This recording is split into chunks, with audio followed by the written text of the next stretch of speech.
Welcome to a podcast about wealth and life with the advisors from Foster and Motley.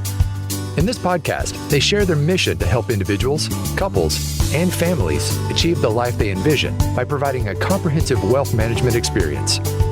Join this seasoned team of experts as they explore actionable steps to improve your financial well-being and answer your most pressing questions. You're doing it. You're working with a wealth management team. Well, what should you expect of them, and what should they expect of you? Foster and Motley investment manager Rachel Rasmussen and financial planner Tony Luckhardt are here to run through it all. I'm Patrice Sikora. Tony and Rachel, good to be with you again. Now, in an earlier episode, we did go through the process for selecting the right advisor. Before we get going, could you review that for us quickly? Sure, Patrice. Thanks again for having us back. When interviewing an advisor, the first part is to start with that get to know you meeting.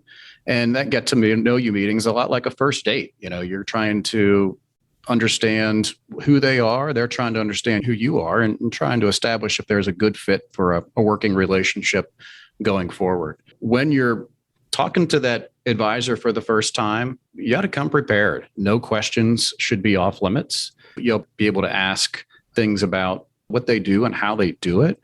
You bring a list of information about yourself, have a rough estimate on what accounts you have and rough estimate on balances. You want to talk about your goals. What are you looking to accomplish? What keeps you up at night? Why are you there? These are all things that you ought to be come prepared to talk about. And, no one at the end of the day, no one's going to care about your financial situation more than you. So, coming prepared and all that to talk about your situation. When you're interviewing that advisor, credentials are important. Having the three main credentials in this industry are CFP, Certified Financial Planner, CFA, Chartered Financial Analyst, and CPA, Certified Public Accountant. So those are really a good starting point. If you can find an advisor with, a few credentials that helps differentiate them from some other folks that are out there, that's a really good starting point. One way to figure out how to differentiate between the various advisors that you're interviewing is check out their filings, their legal filings with the Security Exchange Commission, the ADV, and the CRS, which is the Client Relationship Summary. And that paper tells you a lot about the firms that you're talking to. It'll let you know how the firm is structured, how are they compensated, who's on the team. All of those important details are condensed for your review. So it's a really nice way to compare the various individuals you may be interviewing. Beyond that, just understanding fee structure, understanding how they get paid, that's really helpful. There's obviously a lot of models out there. And I think, Tony, you talked about this on another podcast with Patrice. Just as a quick recap, you can be commission-based. So you get paid off of the products or services advice that you're selling. An advisor can be fee-based, which means they charge you a base fee. Plus, they can get some commissions off of certain investments or insurance products, for example, or they can be fee only. And that's the structure that Foster and Motley has selected, which is our fees are what they are stated. We don't accept any commission and we don't sell any product. We like that model in particular because we believe that it helps us be more objective in our advice. So those sort of questions, how are you compensated, can help you determine what is the right advisor for you. And how about working with other professionals? You mentioned a couple there, but how about others? Yeah, so, part of that conversation, we want to understand who are the other people in your life that we ought to know, your CPA, your attorney, your insurance agent, because we're going to coordinate working with them on a go-forward basis. So, getting to know who those people are an important part of the equation. If we know who those important people are to you, we can help quarterback that. We can communicate directly with them, obviously with your permission, but it helps leverage your time. And that's the point of coming to an advisor, helping you make good decisions and making sure everyone is on the same page to work toward that common goal. We're talking about working with the entire team. How do you get on board here? How long does it take? Part of that discussion in that initial meeting should be, the what and how we do things. What are we going to do for you and how are we going to do it? So part of reviewing that onboarding, we call it the first year experience. And during that first year, you typically meet 3 to 4 times over that first year and take bite-sized pieces of your financial life and make eating the elephant a little easier. And in between those meetings, we have ad hoc calls, we've got email correspondence, we're following up on things. So there's a part of that initial meeting should be a big discussion about how often are you going to meet with me? How are we going to follow up? All of those things. How do we schedule that next meeting? All of those things should be part of that initial meeting. And we'll also introduce to you your team. So in that initial meeting, you'll meet with a financial planner and an investment professional like Tony or I. And beyond that, we want you to know all the people that you can count on when you call our front desk. We'll tell you who the receptionist is. We'll talk to you about the client service specialists that are here to help you open up accounts and schedule meetings. We want to make sure that you have a face to go with a name and that all of our clients are well introduced to our team internally as well. Do I have to sign a contract? No. The way that we work is through an agreement. So it is a contract, but it's not, in the sense that it can be canceled at any time. There's no subscription model that you have to give us so much notice. It can happen at any time. We don't expect that to happen very often. But the goal with that is you have the freedom to make the decision. It puts you in charge of the relationship. We like to keep it pretty simple. It's only 5 pages or less. It has a little bit of legalese, how we're structured, but mostly what it's focused on is what are we going to do for you? And what information are we going to provide to you? And what are you going to provide back to us? So it outlines how are we going to communicate in a positive way that's going to make this a good experience for you. All right, you're talking about eating the elephant little by little. Starts with the data gathering, but there is a lot of data. What do you do?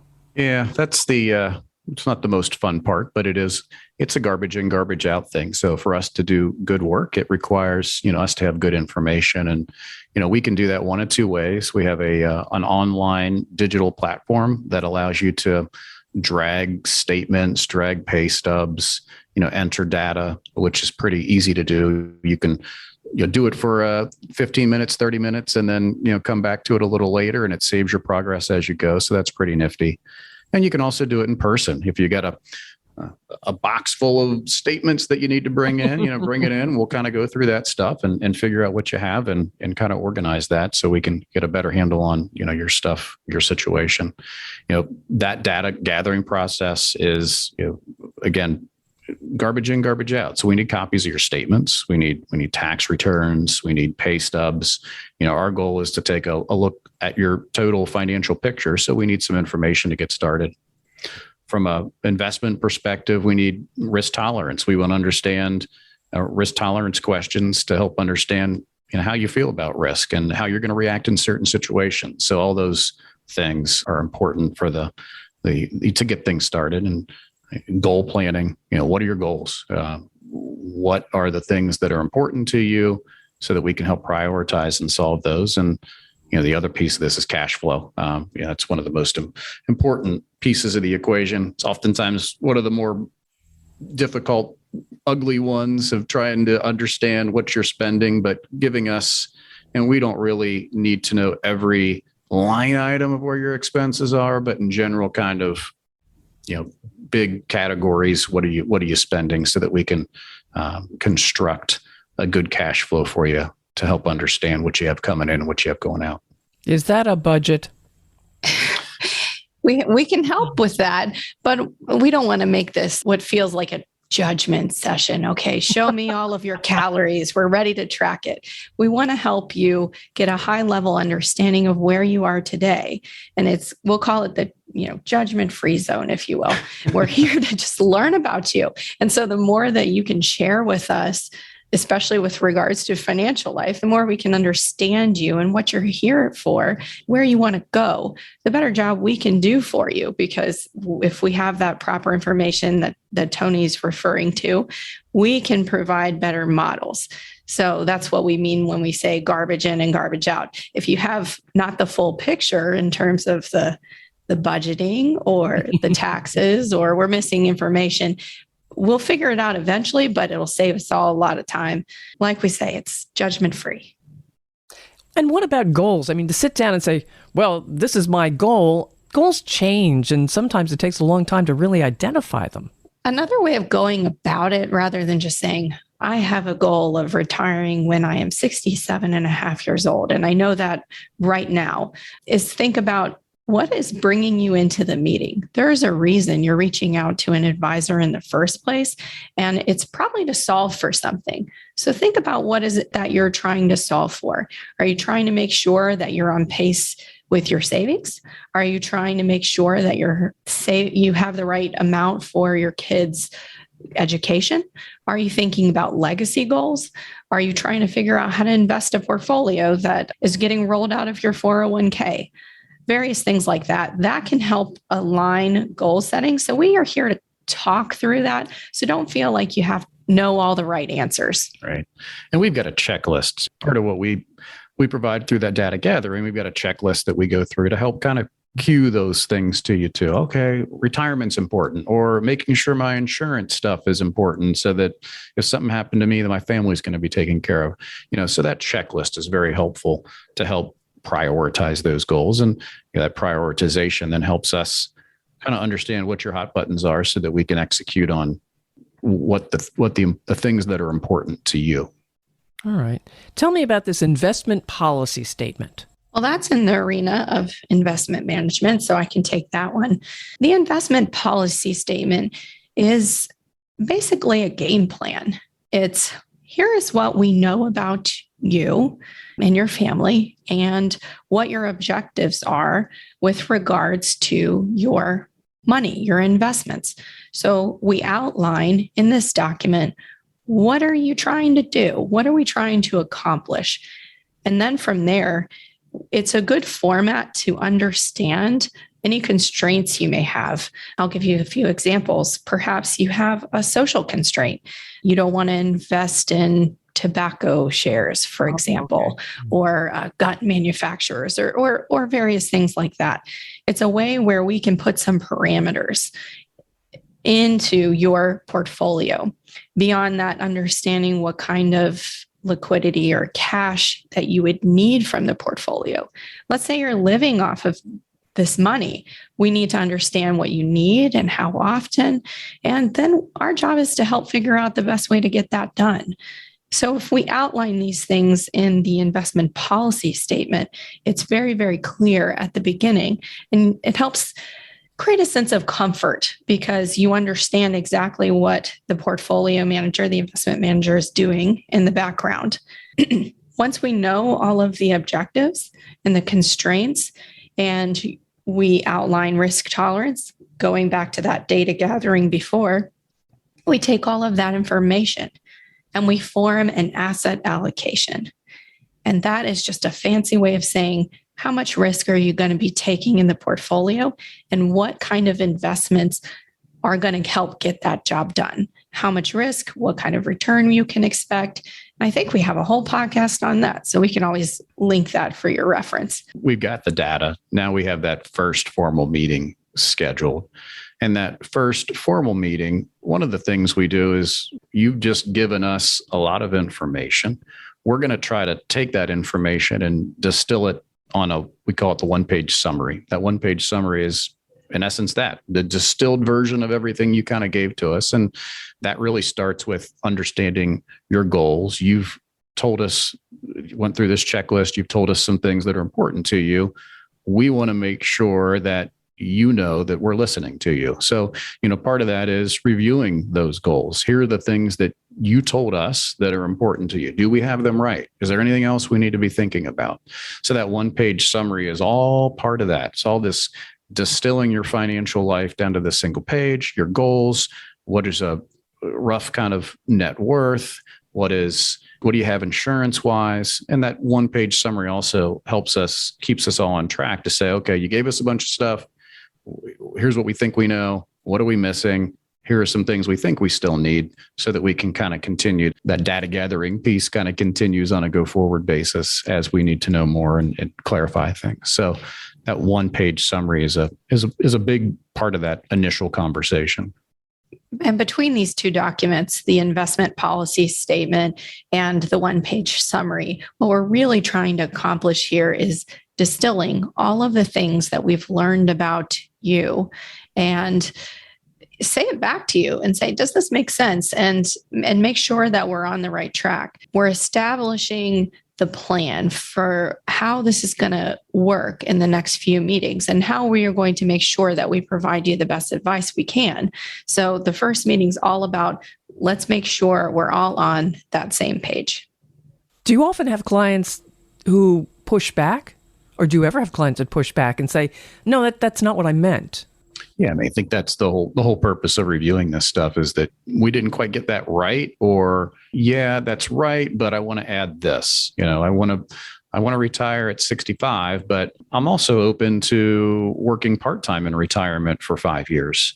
And it looks something like this. We can't work without having some clear, concise ideas, goals. If we can get those goals, if we can get some objectified statements, objectified kind of goals, we can use that information to help build the plan and show different options. That's really the important part of that. And one other thing that can happen in these initial meetings is, let's say a couple comes in, some really interesting and great and important conversations can occur. You could have a partner, they show up and they say, well, this is what I thought we said we wanted to do. And the other one may have a very different idea. So it's a really nice way you putting it on paper so you can have those conversations. We don't act like therapists or anything like that, but we can help just at least ask the right questions. All right, you have this on paper now. This is a great thing. What is the next step? How do you make everything happen? Part of that first formal meeting, we reviewed the one-page summary from a financial planning perspective. We're also going to present a rough draft of their net worth. They gave us a lot of information. So we want to make sure we kind of know what all the poker chips are on the table. And then we're going to present potentially a rough cash flow. And that cash flow is really where the rubber meets the road. What do you have going in? What do you have going out? And do all these things look right? By having that cash flow, we can then say, okay, well, we need to save more. Are you saving in the right spots? Do you need to save more? What's the excess that you can save? What are the different levers that we can pull? And that cash flow is important because it bleeds into a lot of different pieces of your financial plan. How much insurance do you have? How much disability insurance do you need? How much life insurance do you need? Are the projections good for running or your long-term financial independence analysis? So on that first meeting, that net worth, kind of trying to get a better handle on their cash flow are important pieces of the equation, those rough drafts. And on the investment side, one of the things that we're going to be doing kind of concurrent to these conversations is helping you get a good handle of your accounts. What do you have? Where do you have it? What type of accounts? What are the tax treatment of those accounts, et cetera, and help you try to consolidate and simplify and any transfers that maybe need to occur between custodians. We don't act like a custodian, meaning we don't hold the investments under the Foster and Motley name. We advise on it. So we help you transfer your assets to a custodian and we advise on those assets. So our goal is to help figure out where all of the accounts are and kind of bring them together into one place so you can see exactly where you're starting from. That does require some paperwork. We don't expect you to go out and figure out how to do it. We're going to come to the meeting prepared, and hopefully it becomes just a signature or two, but it's all there for your review, which means until you sign the document, no money is moving. Nothing is occurring. You are in the driver's seat, and so you know exactly where you are in the process. So you don't do anything until you feel absolutely 100% comfortable. That's part of this first meeting. What do you have? What are we going to manage? How are we going to transfer those assets? We typically custody most of our assets with Charles Schwab. So having that connection with them to have that paperwork and do a lot of the heavy lifting for them. They may have 3 401k accounts from old employers that are sitting around, so consolidating, simplifying that. Everyone's busy, and it's no wonder that a lot of those things don't get done. And that's where we kind of bring that discipline to the equation. And are there meeting notes after all these meetings?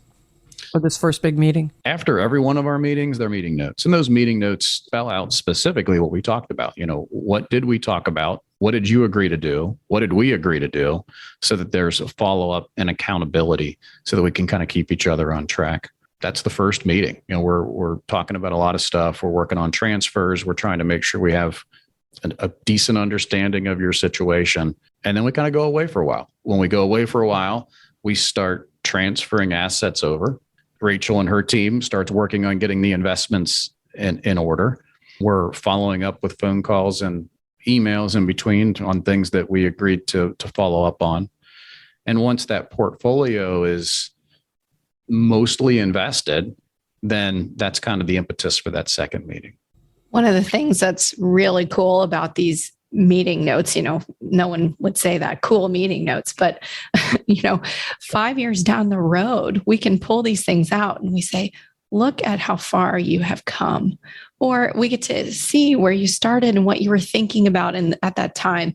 And we have the numbers in there. So you can say, wow, did I do a good job saving over this time? How has my portfolio grown? All of those things. Just having a nice starting point, we memorialize that information so we can kind of go back and pull those out. It's fun. So tell me more about the second meeting now. So in the second meeting, we revisit what Tony talked about a few minutes ago, which is cash flow, making sure that we've really dialed in. A lot of times in the first meeting, we're making a lot of corrections because of new information coming to light or things just becoming a little bit more clear. Well, we present the information again, the net worth, the cash flow, and by we, I mean the financial planner. So I'm stepping into Tony's arena here. Yeah, and that net worth is now, it's solid, meaning we have a really good handle on all the poker chips on the table. And that net worth has changed. Net worth may be a big page because there's 10 different accounts, and we've consolidated that to 3 or 4 different accounts. So presenting that net worth, we've now rolled your 401k accounts over to your IRAs. We've consolidated those IRAs and those 401k accounts into 1 or 2 IRAs. So now we've got this more concise net worth. We're now got a pretty good cash flow. We've got a pretty good handle on what you have coming in, going out. And then we use that information to present the first draft of your financial independence analysis. That's a fancy term for retirement plan. You told us that you want to retire at these ages. Here is what you're currently saving.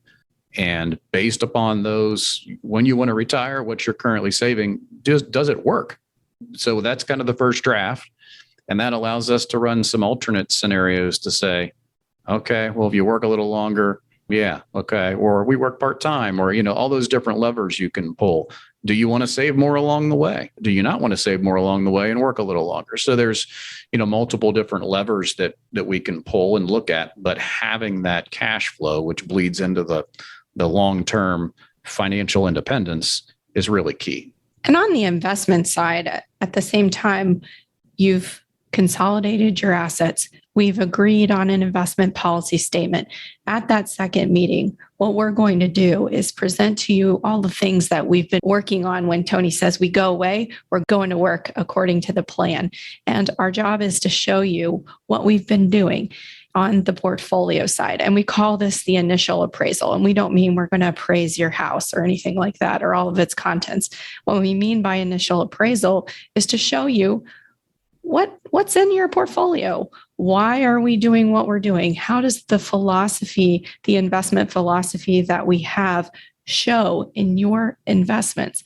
How do the characteristics look of the various stocks you hold or the bonds you hold? And it gives us an opportunity to have a question and answer session with the client and say, now that you see all this really in front of you, what do you want to talk about? Is there anything happening in the markets or something you've seen on the news that you're curious about and how that relates to your money? And so by having that in front of you and being able to talk about that with the client, we can put it in relatable terms as opposed to this esoteric topic. It sounds to me like after this meeting, your clients probably walk out of there going, yes, I'm feeling great. Everything's working. We hope so. That's what we want them to feel, Patrice. Thank you. That's why they come back for the third and the fourth and many more from there. So tell me about those. Yeah. So that third and fourth meeting, now we've presented a first draft of their financial independence analysis. So we've got a pretty good handle on that now. Now we can run different scenarios. So, some clients, they say, well, I want to buy a second house. Well, what does that look like? How does that work? So now we can run some different alternative scenarios. What happens if I want to buy an RV and travel for, the next 10 years? How does that work in my plan? So having that base plan in place and then being able to lay different scenarios so you can see what different levers clients can pull to accomplish their goals. What if I spend more? What if I travel, for the next 10 years and spend, $25,000 a year on international travel? Things like that are really cool to kind of show clients what kind of freedom and flexibility they have. Or the opposite side of the equation is you got a second home maybe, and your long-term plan doesn't work by maintaining that. But if you keep it until you're, 85 years old and sell it at that point, or 80 years old, yeah, your plan works pretty well, that you just can't keep it maybe forever. So those things are pretty cool. And then we get into that third and fourth meeting. We start looking at your insurance, your life insurance. What do you have? Is it enough? Is it the right stuff? And then depending upon what the answers to those questions, we coordinate with your insurance agent, or we can refer you to an insurance agent to reevaluate, get new stuff in place, whatever it may be. And then estate planning, looking at reading your estate planning documents, flow charting out what your estate planning documents do. A lot of people have estate planning documents drafted at maybe 5, 10, 15 years ago. Who are the helpers in your documents? What do your documents actually do as far as pushing money to different people upon your passing? Is the titling and beneficiaries coordinated with your estate plan? So looking at all of those things is part of that third or fourth meeting to make sure all the pieces fit together. How about the investment side, Rachel?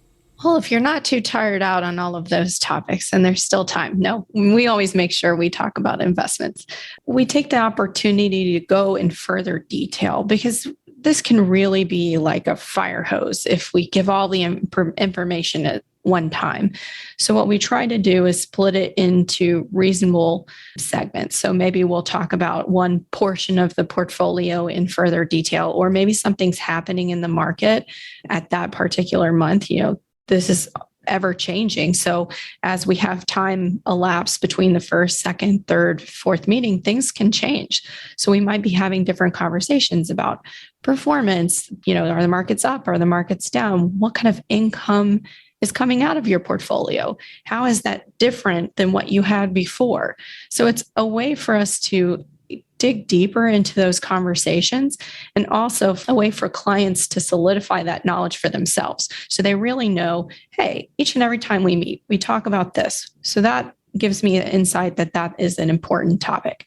So it's those kind of things, reinforcement of what we've talked about and showing that we have a disciplined and consistent process. And you'll really get to be able to see that each and every time we meet because we're talking about the same things. All right, so here we're wrapping up the first year. Is there something that we didn't go over that we should? I don't think about the first year. It's just a matter of, okay, we're at the end. We've met 3 or 4 times over this first year in kind of regular increments. We've taken bite-sized pieces of your financial life. We've eaten the elephant, right?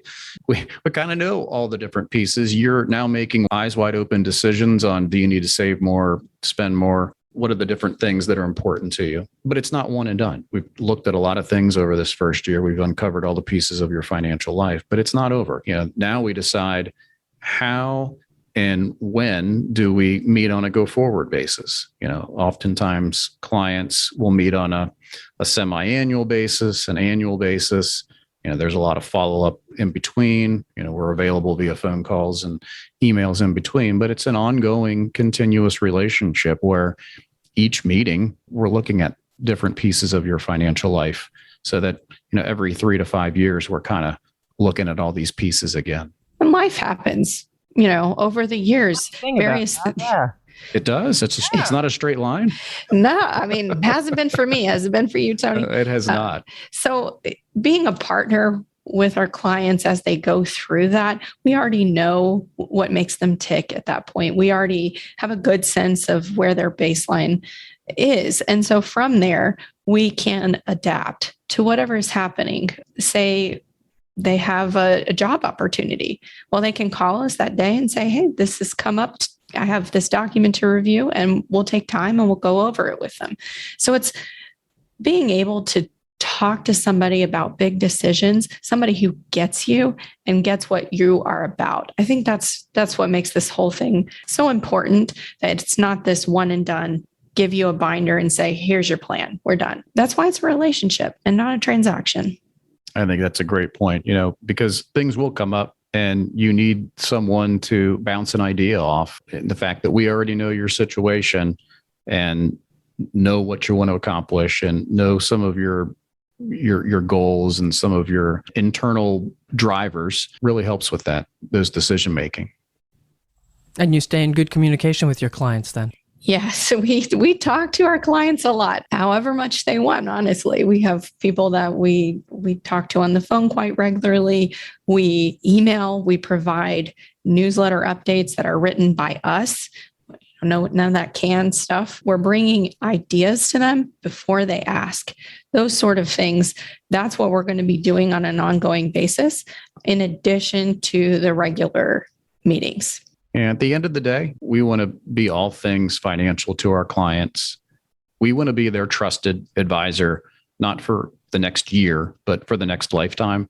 And oftentimes those relationships bleed into working with family members, with kids, with colleagues.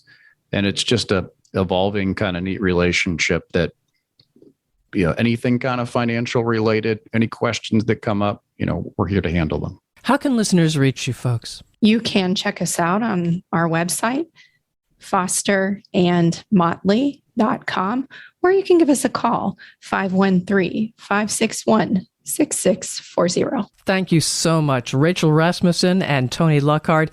The insight into the first year with a wealth management team at Foster and Motley, really very insightful. Love it. To know when the latest episode of Foster and Motley's podcast about life and wealth is available, follow or subscribe, and also please share with friends and family. I'm Patrice Sikora, and let's talk again later. Thank you for listening to Foster and Motley, a podcast about wealth and life. Click the subscribe button below to be notified when new episodes become available. The information discussed and posted represents the views and opinions of the guests and does not necessarily represent the views or opinions of Foster and Motley. The content, including mention of specific investments or planning techniques, is for informational and for educational purposes only. It is not intended as a recommendation or a substitute for professional financial advice. Always seek the advice of your financial advisor or other qualified financial service provider with any questions regarding your financial planning and investments. Foster and Motley is not affiliated with any third-party providers. Any mention of a third-party provider does not imply an endorsement of that provider. If you decide to utilize a third-party provider, you do so at your own risk.